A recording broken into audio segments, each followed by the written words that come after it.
This is America on the Road, winner of the International Automotive Media Conference Gold Medal Award for Radio, and now in its 26th year on the air. Thanks for being with us as we bring you the latest automotive information from around the world.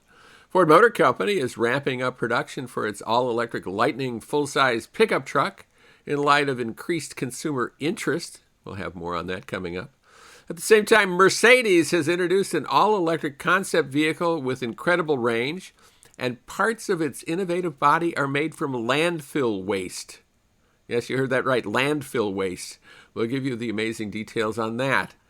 America on the Road is brought to you by Mercury Insurance and DrivingToday.com. If you're looking to save some money, you should switch to Mercury for your auto and home insurance. Californians save an average of $670 with Mercury, so imagine how much you could save. Get a quote today at MercuryInsurance.com. Hi, I'm Jack Nerad. With me is co-host Chris Teague. He is at one end of the country. I am at another. What we have in common is we test cars. It is now, we're deep into 2022. CES is unfolding. All kinds of stuff are going on, and a lot to talk to you about. This week we have a terrific guest for you. First, I should say hello to Chris, though, and let you hear Chris's voice for a little bit. Hello, Jack. How are you? And I'm glad to be here, and welcome to everyone. The first show of the new year here. Very excited. It is. I guess technically it's our second show because our first show was on January 1. This is airing on January 8th and beyond, but right around there. And our special guest is Lisa Bohr. She is Senior Manager of Global Automotive at J.D. Power. They conducted their Mobility Confidence Index study, and I will talk to her a bit about that because it's interesting what consumers think they know about autonomous vehicles and self-driving vehicles and what they don't know. In the road test segment, Chris will be giving his thoughts on what particular vehicle, Chris? The 2022 Jeep Grand Cherokee Overland. Oh, what a nice vehicle. You're lucky to be driving that thing. My road test vehicle is the 2022 Ram 1500 Classic. This is a less expensive alternative to the Ram 1500. If that sounds confusing and complicated, I'll explain it in the road test segment that's coming up. And before we do that, we'll have some of the latest automotive news, chock full of news as this new year gets started. So along with Chris Teague, this is Jack Nerad with you. Thanks so much for being with us on America on the Road. And we will roll onward with latest news coming up next, including information about the F-150 Lightning and what Ford plans to do with that. So stay with us for that right here on America on the Road. Welcome back to America on the Road with Chris Teague. Jack Nerad back with you. It is latest news time. Boy, the year has started out with tons of news, and we're going to be talking with you about a lot of it here on America on the Road. I guess the lead story is the fact that Ford is ramping up and pretty rapidly their F-150 Lightning pickup truck production plans.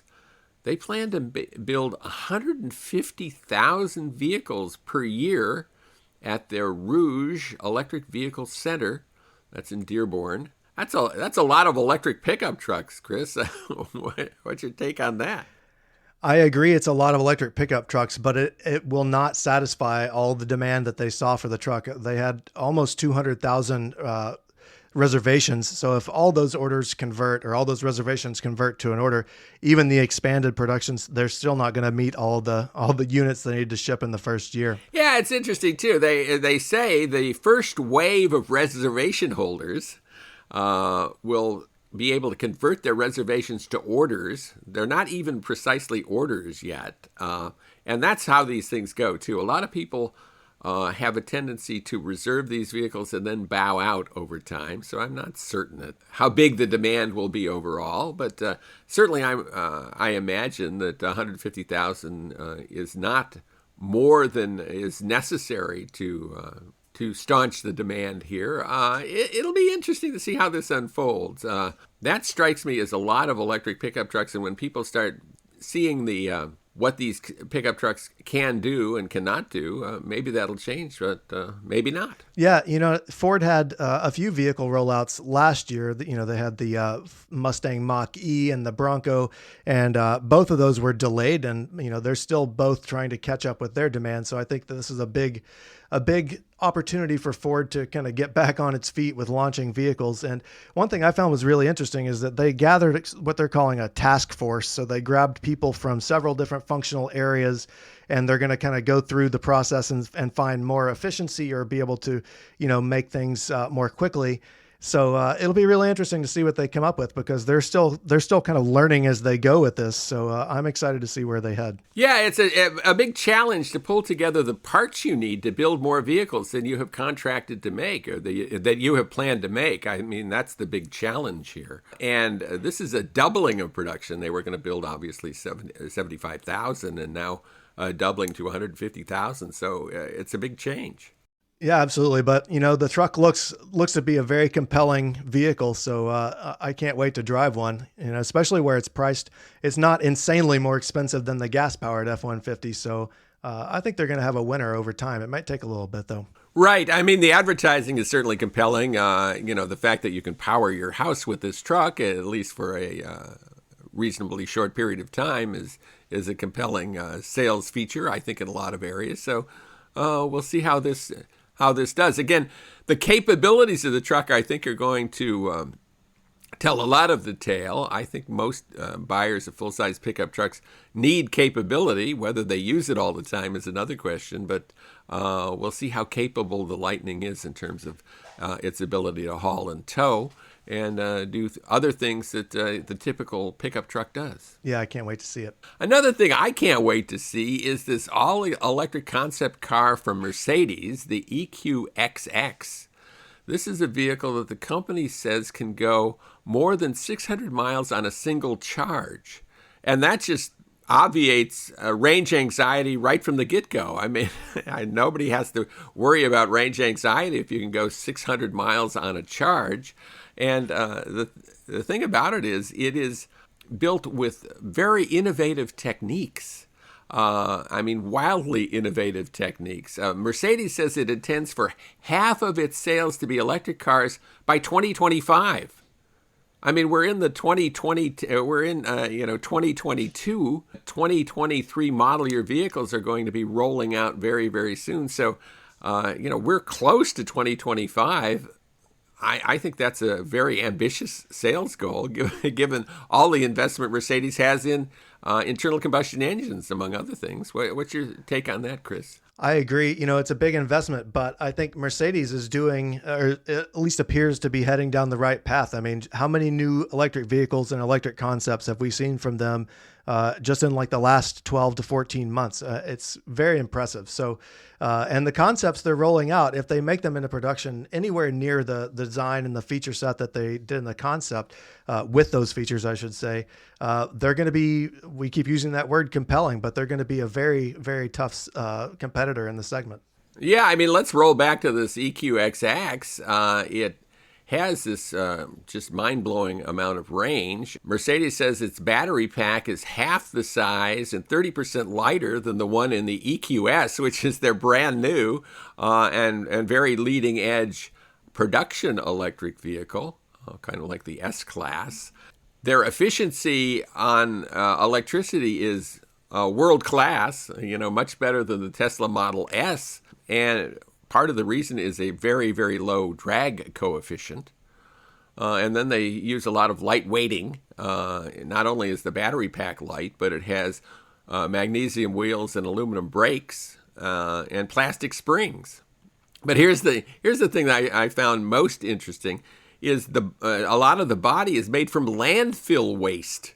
I think it's interesting, but one thing that I got out of this that was my favorite part of the whole thing is that the leather, quote unquote leather interior, the upholstery, isn't actually leather. They're calling it Mylo, MYLO, which is actually mushrooms.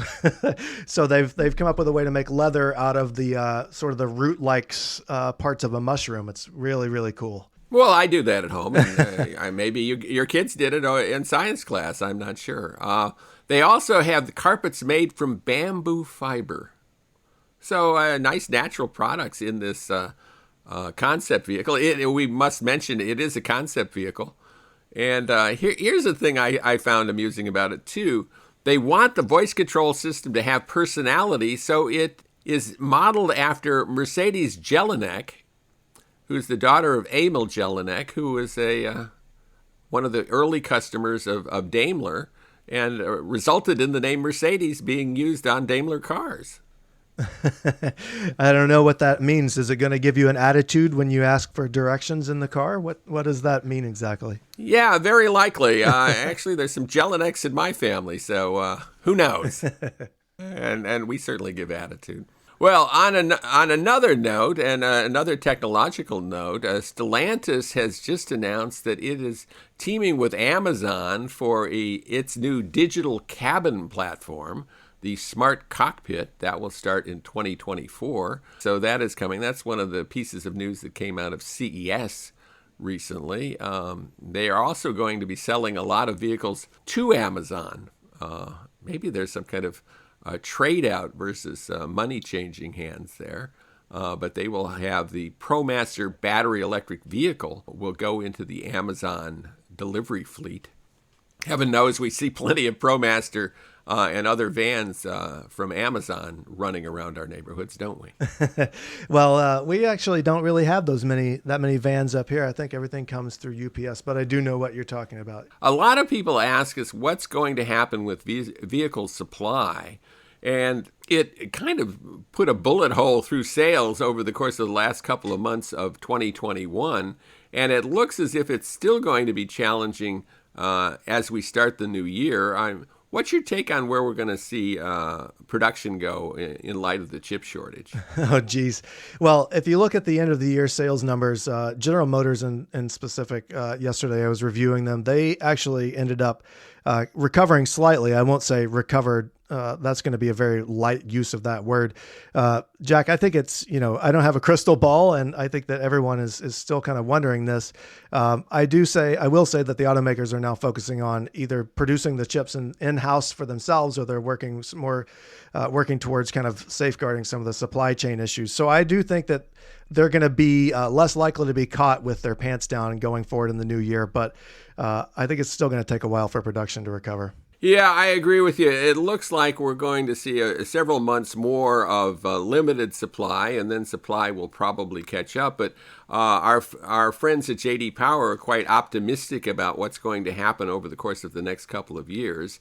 Tyson Jominy, who is Vice President of Data and Analytics at J.D. Power, who's been on the show, is predicting a recovery similar to what happened after the Great Recession. IHS Markit expects U.S. sales to be about 15.5 million vehicles in 2022, which is a fairly optimistic forecast, not the 17 million that we've seen in years past. Well, when we come back, we will be road testing some vehicles, including the all-new Grand Cherokee. And I was driving kind of an interesting vehicle, I think, the 2022 Ram 1500 Classic. Not the Ram 1500, but the Ram 1500 Classic. I'll tell you the difference next, so stay with us. With Chris Teague, this is Jack Nerad, and thanks so much for being with us right here on America on the Road. Welcome back to America on the Road with Chris Teague. Jack Nerad back with you, and it is road test time. And man, do we have interesting vehicles for you this week. We always try to have interesting vehicles, but I think they're particularly interesting this week, including the all-new 2022 Jeep Grand Cherokee that Chris Teague was driving. Chris, tell us a bit about it. Absolutely, Jack. So as you say, it's all new for 2022. This is the standard Grand Cherokee that I drove, not the Grand Cherokee L, which is also brand new. That's the 3-row model. The regular Grand Cherokee is just a 2-row, only 2-row, I guess, if you want to say that. I drove the Overland trim, which is right around $55,000 to start. There are several trims to choose from, starting with the Laredo trim, which is right under 40 grand, and then topping out at the Reserve, which is well into the $60,000 range. So you got a big price spectrum there, but you also have a big range of features and finishes and options and things like that. So the V6 engine is standard. It's a 3.6 liter engine, but my Overland was optioned up with a 5.7 liter V8. It's 357 horsepower, 390 pound-feet of torque, and it makes all the great V8 sounds. Power hits all four wheels through an 8-speed automatic transmission. The lower trim levels come standard with rear-wheel drive only, so you'd have to option four-wheel drive in if that's something you needed. The vehicle's riding on 20-inch wheels and a brand new platform, which is part of the underlying architecture of the car. And man, this thing has a really smooth ride for a four-wheel drive SUV. And I think it's a great step forward for the Grand Cherokee. Jack, have you driven the new Grand Cherokee? And what are your thoughts on ride quality and luxury? Yeah, I have driven it. In fact, I went to the launch. I drove the 3-row in Michigan. And then I drove the 2-row Grand Cherokee more recently in Moab, Utah, both on and off-road. And again, the ride quality was exceptional. And its ability to go off-road was pretty amazing. In fact, if you go to driving today, you can see some pictures of it climbing the rocks outside Moab, Utah. But great all around. I think that's a absolute home run product. Yep, I totally agree. And I'm jealous that you got to drive it in Moab. However, we are due to get several inches of snow in the next couple of days. So I'm going to be able to put it through its paces, at least in terms of extreme weather. But as the Overland trim, which is almost at the top of the line, it's just below the Summit, as I said. This thing is decked out inside and out with all the features and all the luxury that anyone could probably ever want, especially in a Jeep. The Overland comes with Napa leather upholstery. It's perforated leather, heated and ventilated front seats, heated second row seats, and optional massage, which is just a seat back massage, so you don't get the bottom like you would in like a Ford or a Lincoln. But very nice seats, extremely comfortable, deep, nicely padded, and plenty of room for me to sit. I'm 6 feet tall, Jack, so I'm going to go ahead and throw that in here. But there's plenty of room for my daughter. Are you 6 feet tall? I had never heard that before. I'm shocked to hear that you're that tall. Yeah, and there's plenty of headroom for people in both the front and second rows. The roof doesn't slope off dramatically. It stays nice and flat, so you got plenty of room front and back.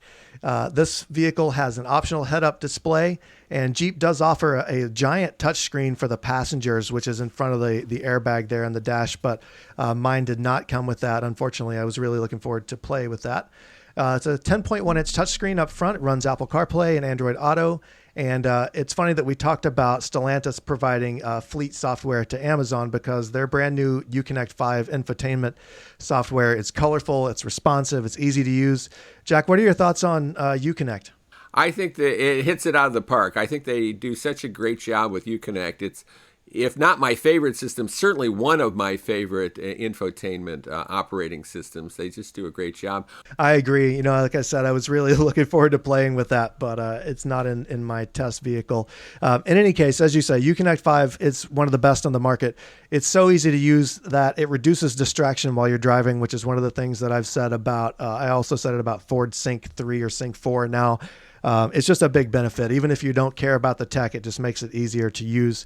In any case, my test vehicle came with a 19-speaker Macintosh sound system, which is by far the best stereo I've heard in the last few years, maybe ever, in a vehicle from the factory at least. And I think it's awesome. So big kudos there. And Jeep added more safety equipment for 2022. So it hasn't been crash tested by IIHS or the NHTSA, but it now has standard automated emergency braking with pedestrian detection, lane departure warnings, adaptive cruise control. And my test vehicle had also the option for blind spot monitoring, rear cross traffic. So all around here, Jack, I think they've got a winner.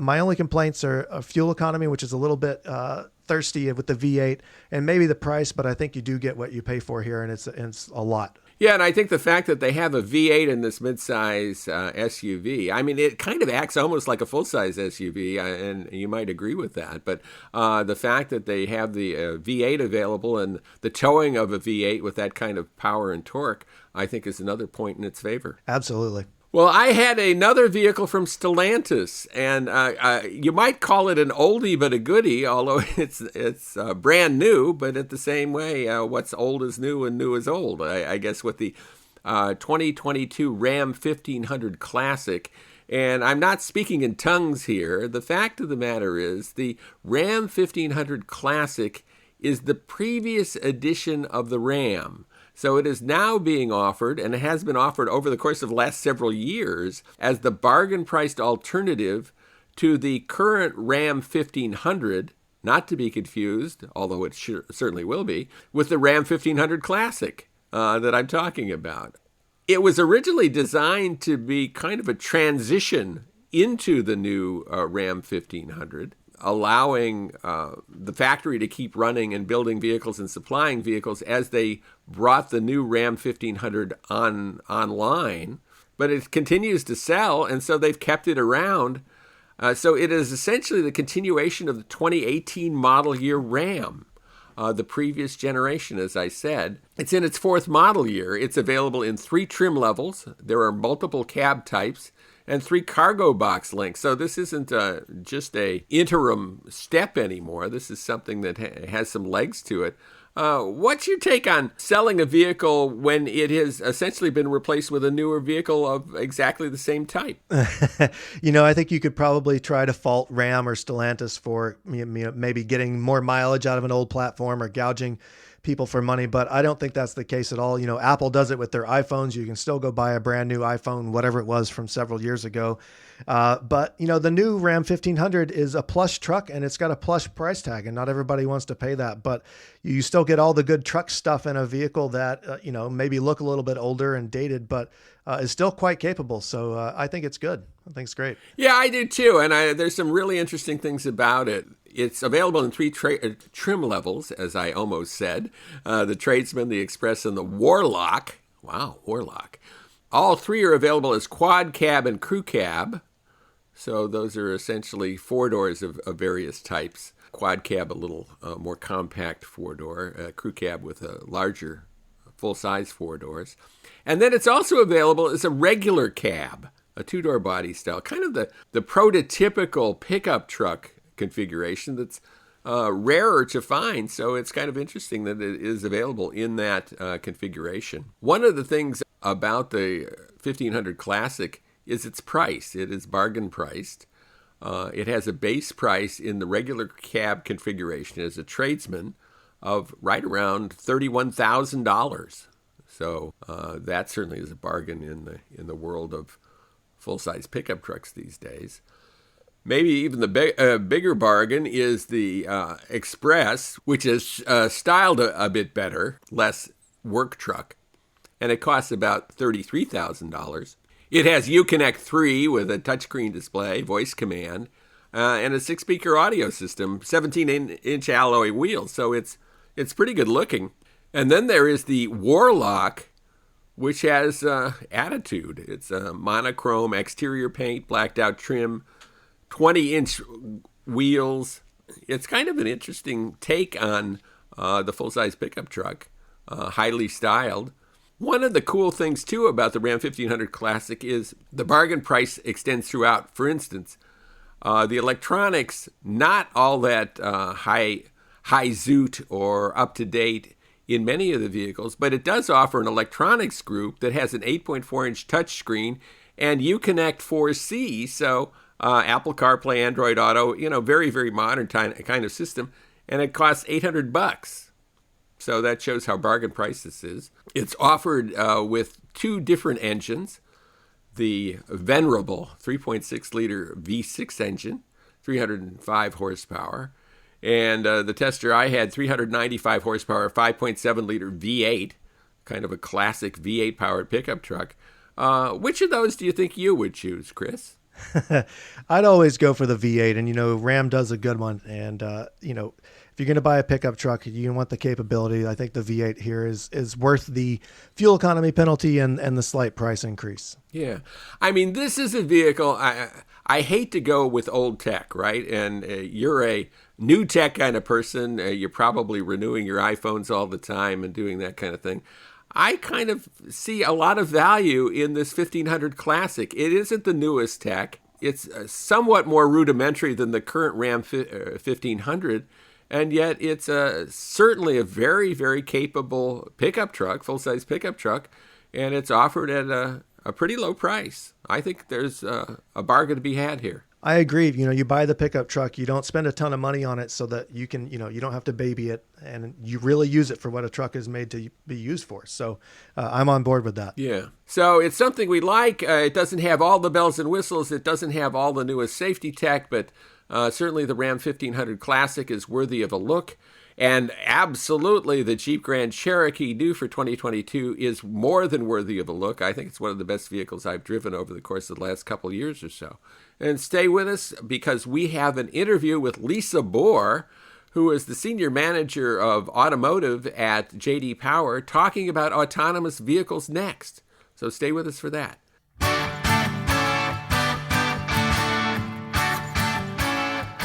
Welcome back, everybody, to America on the Road. Jack Nerad with you, and we have a terrific guest for you. I think this is going to be an interesting segment. I'm convinced it will be.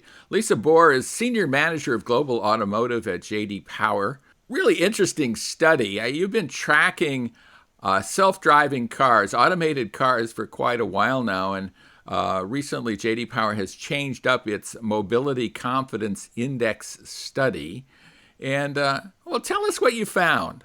Well, thank you so much for having me today, Jack. It is a pleasure to be with you here to talk about the 2021 Mobility Confidence Index study.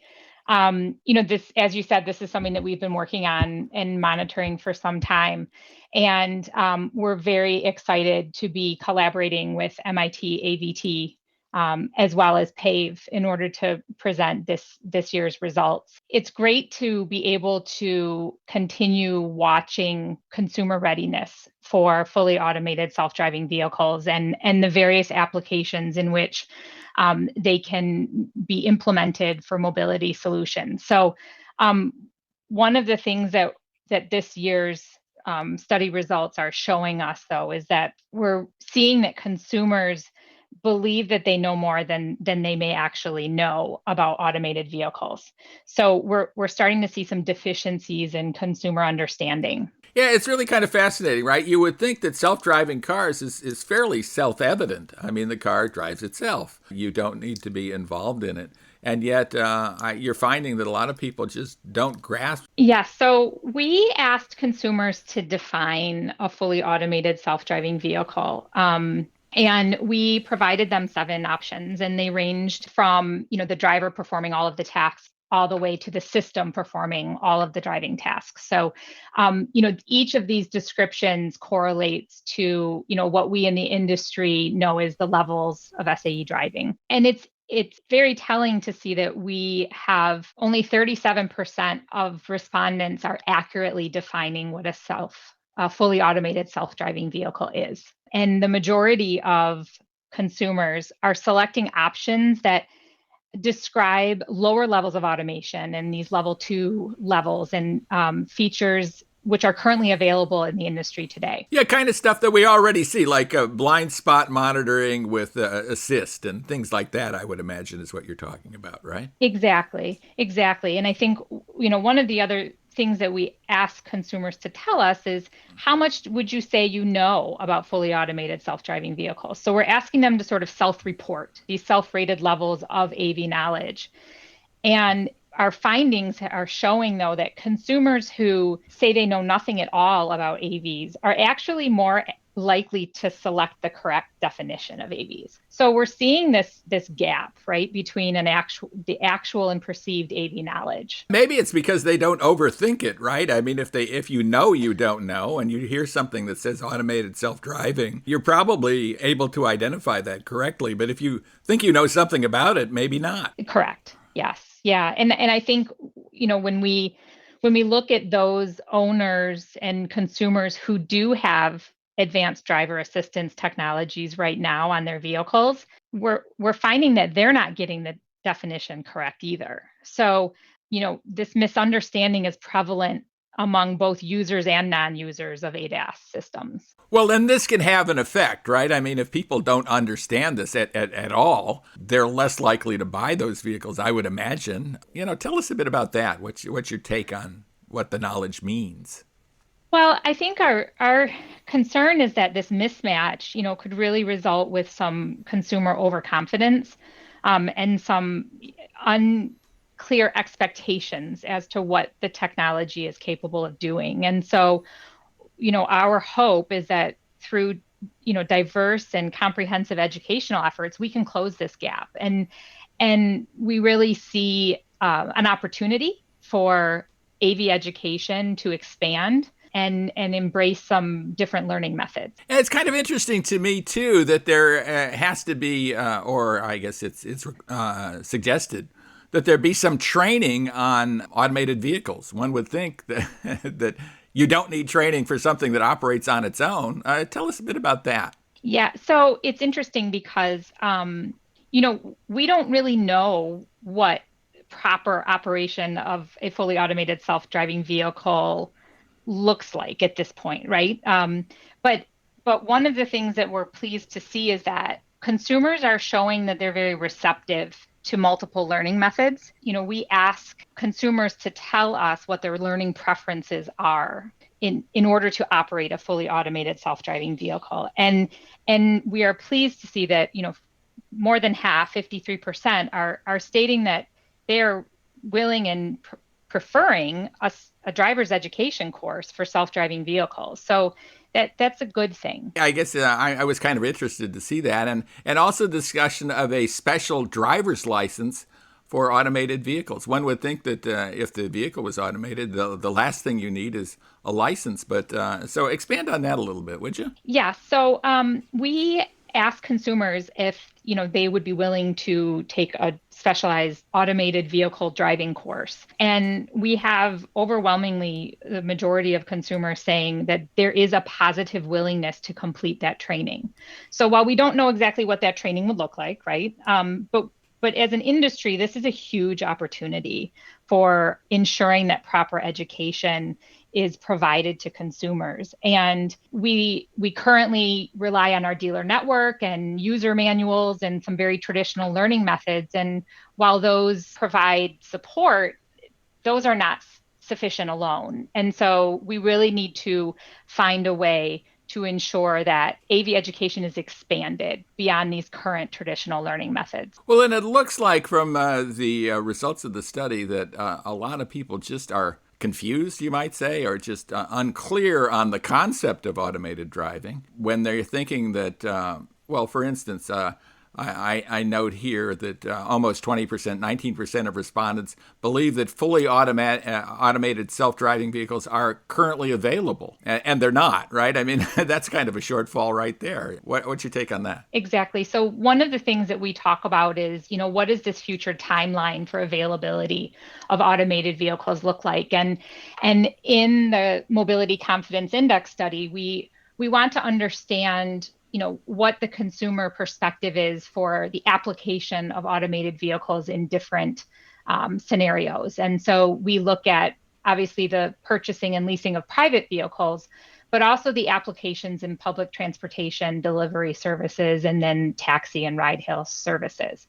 So it's very interesting to see, as you quoted the statistic, that 19% of our respondents are believing that fully automated self-driving vehicles are actually available now. And so, this is something that we obviously need to address. We need to be, as leaders in the industry, making sure that we are recognizing this responsibility for realistic timelines and expectations. Yeah, I mean, I was struck by the fact that when you ask people about the various types of automated self-driving, one of the things that they seem most comfortable with was essentially delivery services, goods being transported commercially.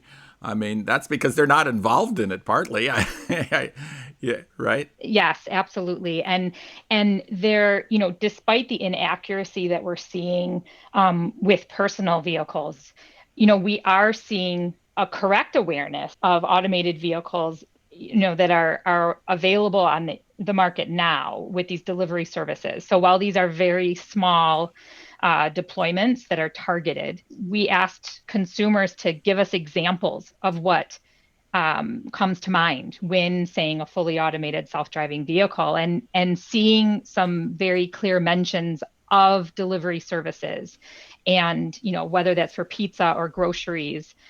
These are these are positive things, that these are correct definitions and a correct understanding of the technology. Yeah, so that is good. What are some of the takeaways you draw from this? I mean, we have seen, I guess, the consumer attitudes towards self-driving vehicles increase a little bit, kind of crawl forward point by point over the last several years, but still not over 50%. What does this tell you about acceptance when these vehicles actually come to market? Well, I think we have a long way to go. The good news is that we are seeing consumer readiness increasing. And yes, it's moving very slowly. But, when we look at the mobility confidence index overall, we're seeing increases, year over year. Now, again, as you said, we're seeing the highest levels of comfort with the automation levels in applications for transporting goods, as well as in applications for those who are unable to drive due to age or injury. So a lot of the benefits of this technology are being heard and understood by consumers. But we're really at this critical point because we're in this neutral zone, right? We're seeing this index is in a neutral stage of readiness, but we need to ensure that our messaging as an industry is correct and clear, because as we continue to bring more products and higher levels of automation to market, we need to make sure consumers and their expectations are realistic. What would you recommend to a car manufacturer right now based on this information? Should they be charging ahead on automated driving? Maybe be a fast follower, maybe taking a wait and see attitude? I mean, what would this tell manufacturers? Well, each manufacturer has their target level of deployment and development that they're working towards. And so that is specific to their targets and their goals of bringing products to market. But I think as we, my advice is that we are messaging and being realistic with what the technology is capable of and what it means to an end user.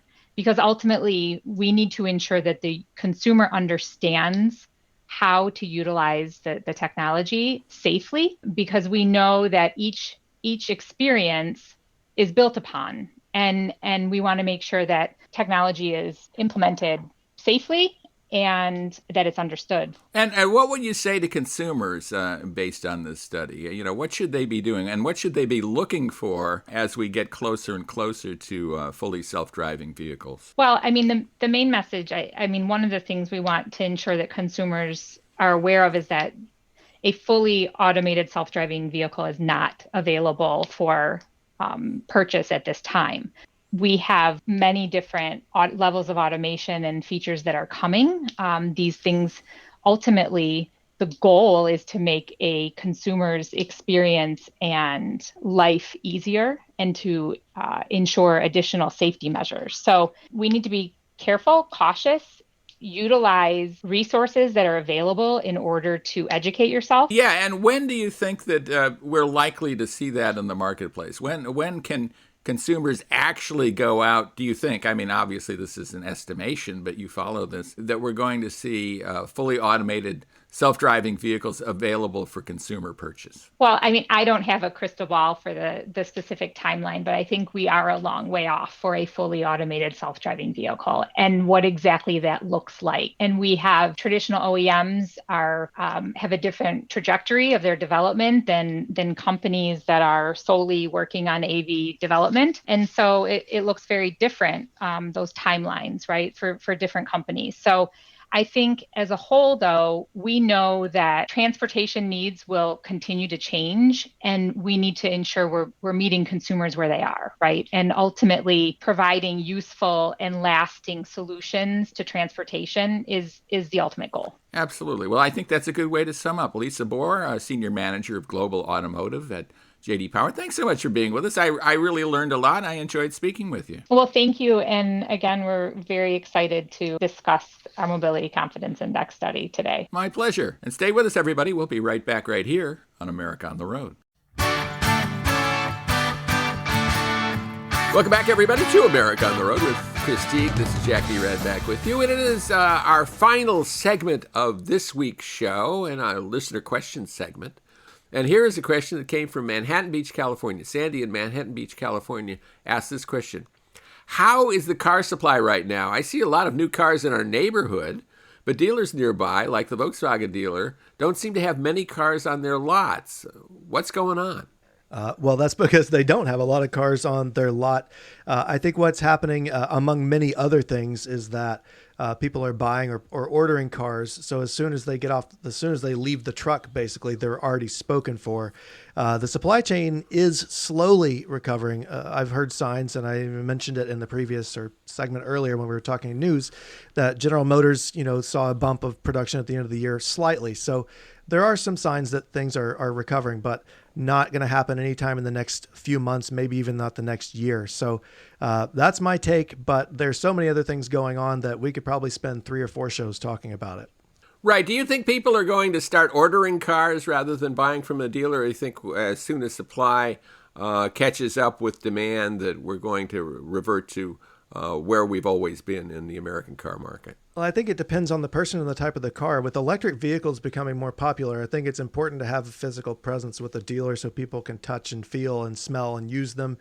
But I think there are a certain set of people, myself, my wife included, who enjoy ordering or, kind of skipping a few steps in the buying process. It's just a lot less stressful and it's easier too. So I think there will be people who try to stick with that. Yeah, it'll be interesting to see how this unfolds. It would make the industry more efficient if more cars were being ordered and built to order. But I don't think that's really going to happen. I think even the startups have found that they really need vehicles for people to touch, smell, sit in, get excited about. And if they don't have that, they're not going to sell as many cars as if they're vehicles in stock. So I think that's what we're going to see going forward. Yeah, probably true.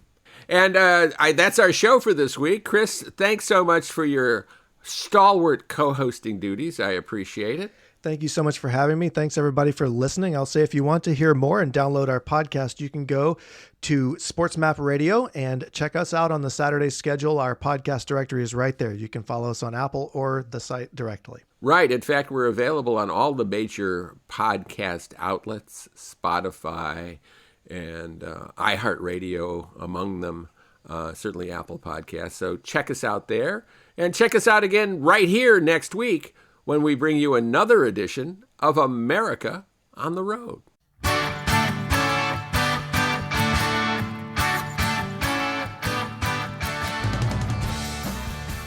America on the Road is brought to you by Mercury Insurance and DrivingToday.com. If you're looking to save some money, you should switch to Mercury for your auto and home insurance. Californians save an average of $670 with Mercury, so imagine how much you could save. Get a quote today at MercuryInsurance.com. And if you're looking for driving information, you want to buy a new or used car, just care about cars, go to DrivingToday.com. That's DrivingToday.com, where there's a world of automotive information for you. It's the official automotive website of America on the Road, DrivingToday.com.